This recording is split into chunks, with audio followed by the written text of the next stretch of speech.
Good day viewers. Tingnan natin ang features ng BYD Seagull head unit. So lahat ng features tingnan natin isa-isa. So first, syempre bago mo mabuksan, hindi pwede ito yung tulad dun sa traditional ICE. So bubuksan mo lang yung accessory, pwede ka na mag-on. Hindi. Kailangan natin i-on yung kotse. So andyan na ng keys. So yan, actually meron nga itong lalagay dyan. Papakita sa'yo, may lalagyan ka ng keys. May lagay keys. Pero kahit saan pwede naman. So yan, start na natin. Apakan ng preno. Start.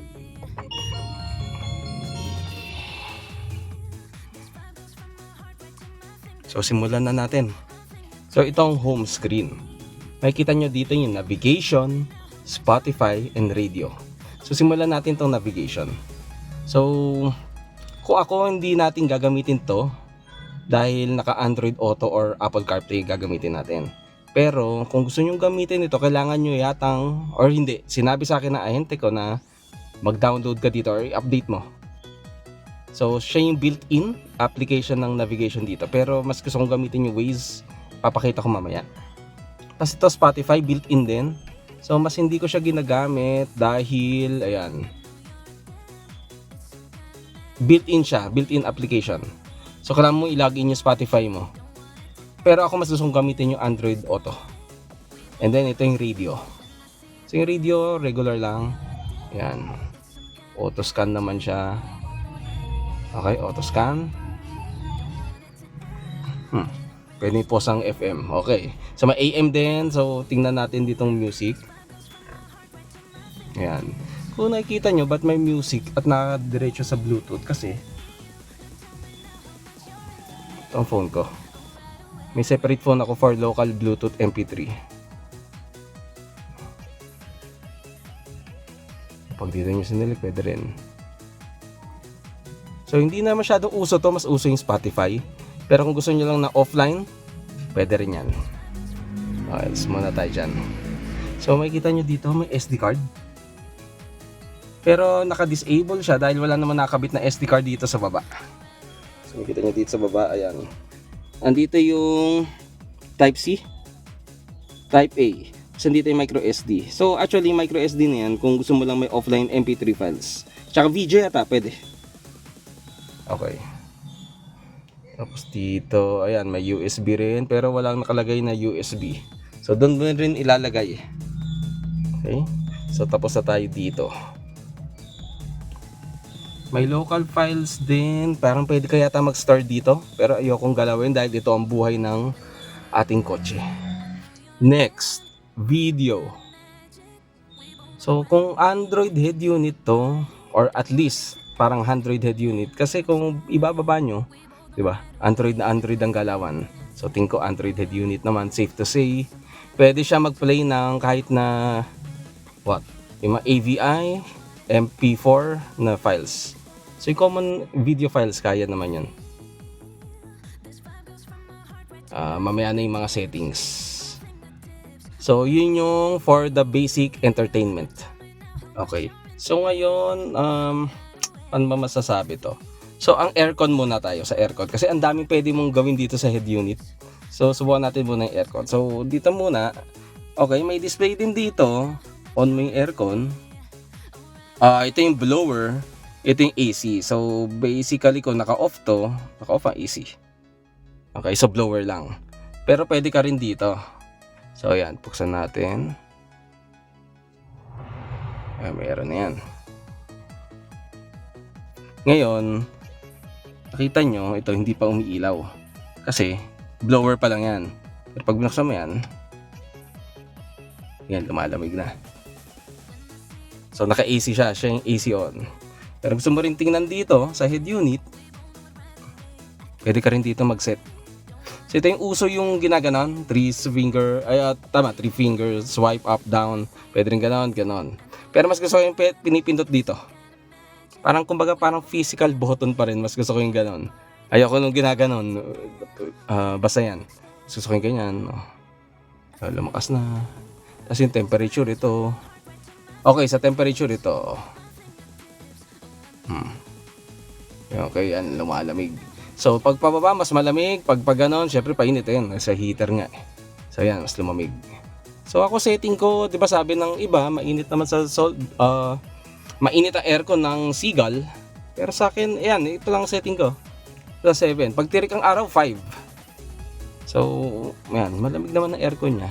Itong mga dito, yung mga basic parang sa kotse rin. Ito, okay, ito yung blower. Naka-on na AC.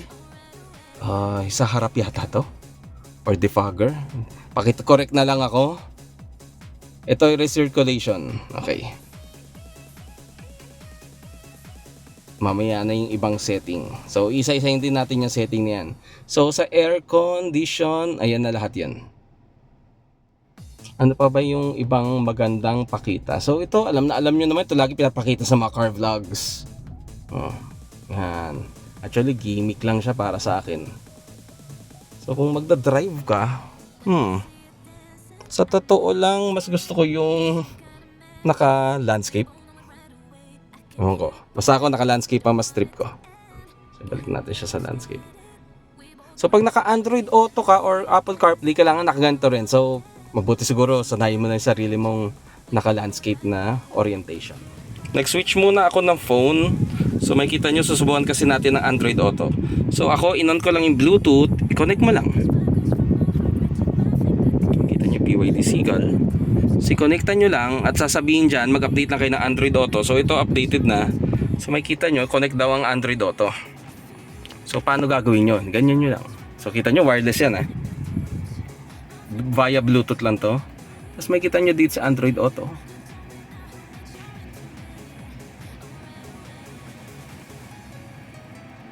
Wait natin.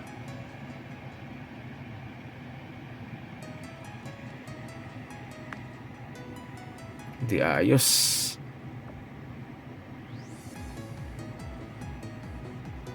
So, ayan. So, ito, si Android Auto. So, hindi ko na siguro masyadong papakita ito dahil parehas lang naman to sa Android Auto ng mga ibang auto. So, same lang yan. Makikita nyo. Yan. Ayan, mga apps. Yan yung mga pwede mong gawin. So, may Messenger. Okay, sige. Common na yan. Yung may Waze, Spotify. Okay. Well, offline. Tapos ayan, home. So ayan, yan ang Android Auto. So at least hindi ka natitingin dito sa phone mo or hindi mo naka-dock. So yan na, dyan na yan. Tsaka wireless yan. Hindi ko wala akong kinabit Obvious naman, ano kinabit. So okay ang Android Auto. So yan muna tayo sa Android Auto. Ngayon punta na tayo sa settings. So isahin na natin yung settings. Lumamig na yung aircon. Okay, simulan natin sa light. Okay, nakita nyo may daytime running light. So pwede nyo off yan. Ma-off nyo lang yan pag nakapark. So pag umandar kayo, mag-auto on din siya. So ang default naman nitong headlight height nandyan. Ayan. Yan ang default nyan. Courtesy light. So headlights after exit, headlights before enter.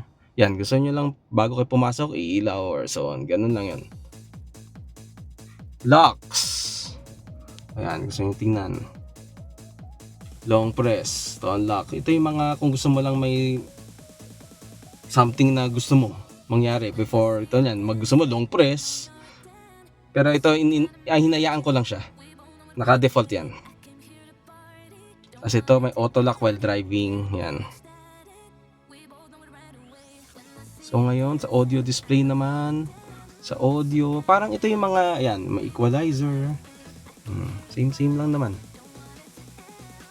Ito yung parang basic na stereo lang. Notifications. Safety alert broadcast. Broadcast content. Vehicle prompt sound.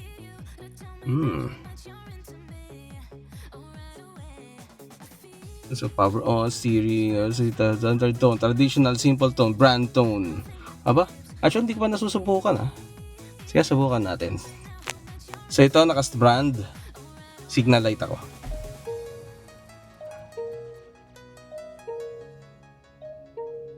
Subukan naman natin yung standard. Yun kaya yan? Sige, naka-standard. Oh. Actually, ngayon ko lang nalaman yan. Sige. Pero maganda yung brand. Vehicle prompt volume. So kung ano yung volume na yun, okay na ako sa mid na yan. EVAS sound source. Hindi ko alam to. Speed warning. So naka-off siya. Pero hindi rin naman binibilisan dito. Chill lang tayo mag-drive dito. Media volume decreases when navigating. Parang sa Waze. Pag nagsasalta siya, hihina yung music. Basta ganun. Center screen brightness. So auto adjust naman siya. So may screensaver din. Ayan, mode, naka-dark theme ako. So kaya parang dark siya. Adaptive brightness. Instrument. So kung gusto mo medyo, ayan, parang di ganun kainit. Siguro 20%. Ay, mali. Parang hindi ganun kainit, parang hindi ganun kaliwanag. Sorry. Ayan. So, nagay lang natin sa 20%. Pero yung default niya 50%, so pwede na siguro 30. Okay naman na yung 30 siguro.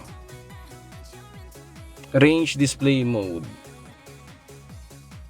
Parang walang nabago. Tignan natin.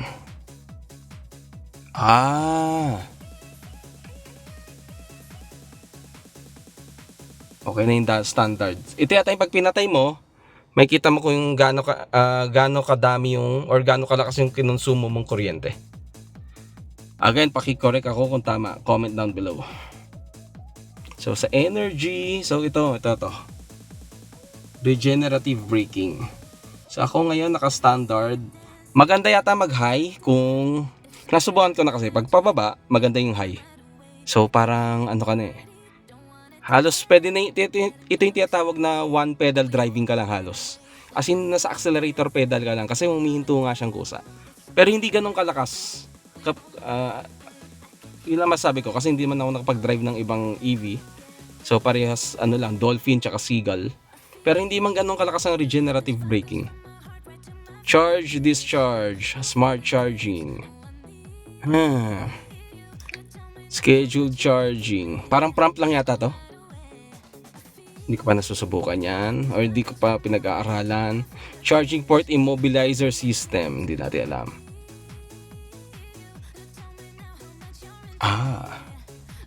Okay. So safety ito. So kung biglang may mag-charge ba, ayan enable mo immobilizer, unlock the vehicle before manually pressing the charger lock button to pull out the charger. Yan. So kung gusto mong naka-off lang, pwedeng mahugot, pwede mo i-disable. Siguro disable. Para kung may humugot man, okay, kasi pag naka-enable siya, hindi mahuhugot ng iba. Pero pag pinilit, baka magka-problema. So disable na lang siguro natin. Ayan. Enable. Ayan, disable mo lang. Siguro mahuhugot nila. Although mali yun, pero para mas okay na kaysa may masira. Again, comment down below kung mali. Kasi first time natin mag-EV. Energy consumption. Ito lang yung yung report. Na pagdadrive mo, energy consumption. So ayan. Diyan natin pag-aaralan yan muna. Vehicle. Remote AC schedule. Auto internal circulation upon parking. Auto fan speed reduction during Bluetooth calls. So pag may tawag pala, hihina yung fan. Hindi kaya isa rin issue yung kakala nila humihina yung aircon, hindi natin alam. Driving control, brake assist mode. Comfort sport. Pero kahit sa comfort, napakalakas nung preno. Comfort parking. Ano ibig sabihin ng comfort parking? Hindi natin alam. Ito, ESC, Electronic Stability Control System. From losing control. Naka-off siya ngayon. So, yeah. Kasi hindi naman, actually kahit maulan, parang hindi mo naman siya gagamitin masyado. Bukod sa chill driving ka lang naman, so wala namang snow dito. So, electronic parking braking mode. Trailer mode, hindi ko siya naintindihan. So, babasahin natin sa manual yan. Power supply, auto power on, auto power off. So, yan lang yung default. So, hayaan ko lang muna at hindi ko pa rin din nababasa. Hindi natin naintindihan. Mahirap na. So, maintenance interval. So, ang magsiset niyan, si Kasa. So, sila sinet nila 90 days. So, 2 days pa lang sa akin yung auto. Maintenance mileage. So, it's either, so yung first PMS, first 3 months, or, 3 months or 5,000 kilometers, whichever comes first. Ito, overhaul. Front wiper check. Oh, so may manual pala dito. So actually, pwedeng may manual dito. Pwede ka magbasa ng manual dito.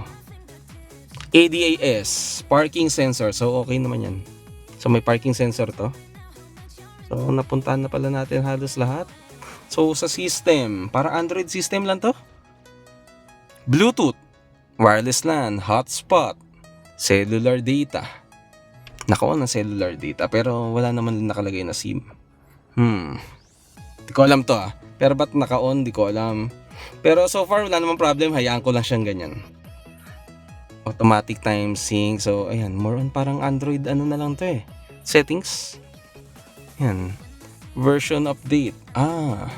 Kasi actually pwede kang kumonekta sa Wi-Fi sa bahay. Tapos mag-version update ka. Sa ngayon hindi pa ako nag-upgrade. Okay naman lahat, hayaan ko na munang ganun. So siguro yamon si Kasa na pag nagpa first PMS ako, sila na mag-update. Or kung advice nila ako, tsaka na lang natin galawin. So I think lahat ayan na. Hindi ko na lang napakita yung Apple CarPlay pero same lang naman. Wala naman pagkakaiba. So tingnan naman natin itong mga apps dito. Ito yung assistant to. Ayoko na sabihin yung hi. Kasi sasagot siya. Yan Actually nahihirapan niya ako pag nasabi namin yung hi or nasabi lang namin ito. Yung brand name. Tutunog na siya at hihingi sa'yo ng tanong. Anong kailangan mo? So, ayoko na yon. Hindi na natin gagawin yon. Kasi lagi naman pinapakita sa car vlog yon. So, phone, basic lang. Yung navigation na built-in, na parang tingin ko hindi natin gagamitin. Android Auto, Spotify, Apple CarPlay. Media Center, ito yung may, again, yung may Bluetooth MP3. Kung gusto mo may downloaded movie ka, yan. Vehicle image, yan to. Kasi nga, rear parking lang ang meron siya. Rear camera lang ang meron siya. Yan lang ang pinakita niya. Pero kung meron kang 360 camera, yan. Pwede ang vehicle image. So, teams. Ano ba mga teams ito? Meron pa pala. Pwede pa pala maiba gusto mo yung medyo retro look. Current team. Okay na muna tayo sa current team. Pwede ka pa lang change ng wallpaper. May iba ng konti yung team mo. Pero sa ngayon, pwede na muna tayo dyan. Okay na muna yan. Hindi ako munang gumagalaw. Utility tools. So, file manager, disable auto start, data monitor. Again, parang Android na nga lang. Album. Hindi ko alam ba't maglalagay ka ng pictures dito. Ewan ko ba't ka maglalagay ng pictures. Pero pwede ka maglagay ng pictures kasi may pictures ka. So, ayan. So, current version pala, ayan. Nakuha ko ng May 2025. So, I think yan na lahat. Ayan, subukan natin split screen. So, ang split screen lang pala nito yung mga built-in apps like navigation and Spotify. Wala naman. Wala nga ako niyan.